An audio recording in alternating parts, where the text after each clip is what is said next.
cette envie de continuer à creuser ce territoire qui est le territoire algérien, le territoire du patrimoine algérien, continuer à raconter les femmes algériennes actuelles, finalement un tout petit peu noyées dans les problèmes socio-économiques actuels. Et donc pour moi, il y a eu une évidence, cette évidence, une continuité après Papicha, de continuer ce travail avec ces magnifiques comédiennes aussi, puisqu'on a repris vraiment la même équipe technique et les mêmes comédiennes que Papicha pour raconter cette deuxième histoire qui pour moi est très importante. On a un personnage dans Ouria qui démarre seul une danse classique sur cette terrasse et qui finit finalement en groupe avec un collectif impressionnant de femmes. Le collectif dans cette situation-là est un peu, est vraiment une façon de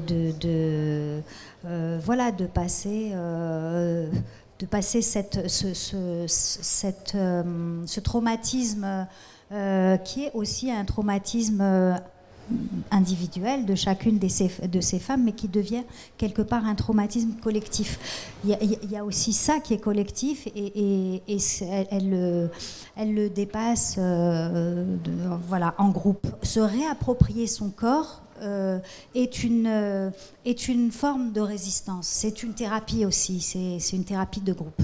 Non, moi, ce que j'ai envie de dire, c'est merci au public d'être là, puisque là, on a vu une salle absolument incroyable à 14h, un mardi 8 novembre. C'est improbable, c'est magnifique. Et c'est ce que j'ai dit en introduction tout à l'heure du film.